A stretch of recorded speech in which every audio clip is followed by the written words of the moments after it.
And she said, it's thank you, saying thank you to a woman in Hopi. And I said, wow, that's amazing. So the two of us were walking around for a little while, and I went in to get a pop from this little place, something to drink.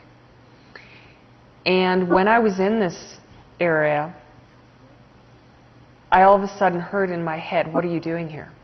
Very clearly, as if someone was standing right beside me. And when I looked to my right, at this long counter, there standing at the counter was one of these beings.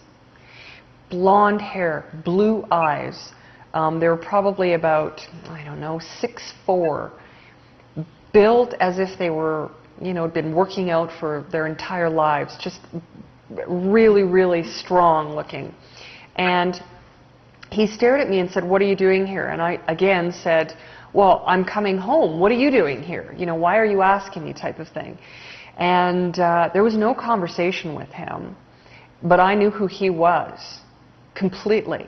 And I wanted to walk up to him and say, oh, what are you doing here? Let's sit down and talk. But again, I just kept walking with this little girl thinking, no, it's not the right time. So I was walking out of this area, and I said to the little girl, did you see that man in there? Yeah. I said, did you recognize him? She said, no, I've never seen him before. And I said, okay. So I thought, wow, that is so strange. There's something about that I'd like to share that's not in the book, which is fascinating, that has to do with this. But to continue, I went back to this elder's home, and when I did, I said to him, this is what happened when I was with the little girl. I heard this word being said as one of these words that these beings spoke to me in. So there I was, sitting at this elder's table. And out of my back pocket, I pulled out a piece of paper, and I opened it up, and I said, this is the language that they spoke to me in. And I pushed the piece of paper over to him. So he tried to, I said, they're all phonetically written, because I didn't know how to write this. And he said, well, why don't you just tell me what the words are? So I read them out, and as I did, at least 6 of the words on the piece of paper were Hopi. One for sure, I know for sure, is Navajo. And he told me that other words that were on this piece of paper that he thought were Navajo words. So these beings in 1988, when I'd never had any exposure to Hopis or Navajos in any way, shape, or form, as a 22-year-old young girl living a very normal life, these beings spoke to me in a language that I knew for 20 years at this point today. I knew all that time that one day I would find the people whose language this belonged to. I just didn't expect them to be Hopis. I always thought that I'd find them in the jungles of South America or something. So this being that I saw on the mesa, what happened after that trip in 2004 when I returned home was I went for dinner with a friend of mine, and I was telling him all about my journey and that type of thing. We took a drive in his car. Him and his wife were in the front seat, and in the back seat I was sitting behind the driver, and his 9-year-old's daughter was to the right of me. So as we're driving down a very busy street in Vancouver, very busy street, one of the major streets, a Jeep rolls up beside the car.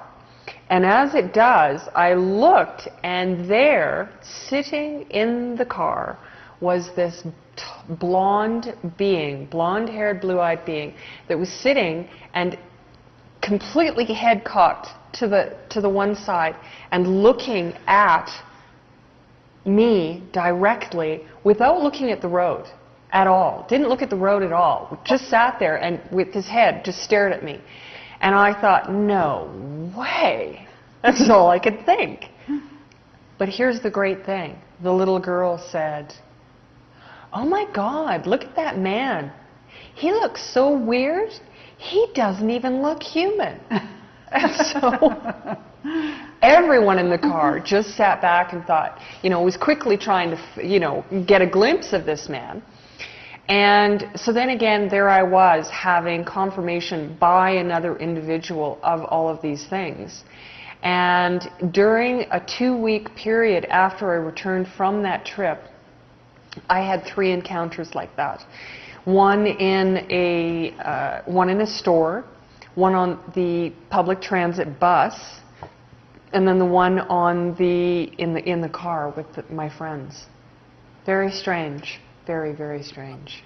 Even to me, it's fascinating. Okay. Maybe we could just kind of move ahead now to a little more current and what you've been hearing, and maybe share a little bit about the fact that how you began to come forward, and especially how you got to write your book. Because I have to say that, I came across you via, I think I heard you on a radio show briefly, and then I saw your site, I saw your face, and I knew instantly that we should talk. Mm-hmm. And it was a drawing of your face, it wasn't actually you. Mm.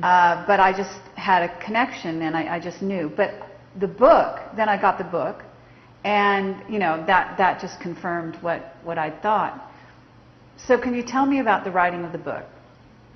Big question, very important question, and especially relevant for today. The whole purpose behind writing this book was, first of all, it was a request made by them. So in 1988, when I was on board that craft, I was actually asked by them to do this.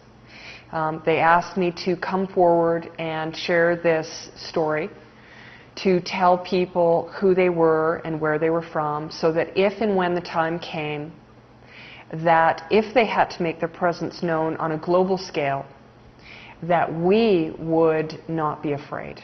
So this was very important to them. This was the whole purpose for them sharing the knowledge that they did with me and helping me to try to understand the earth, to understand ourselves, and to understand them.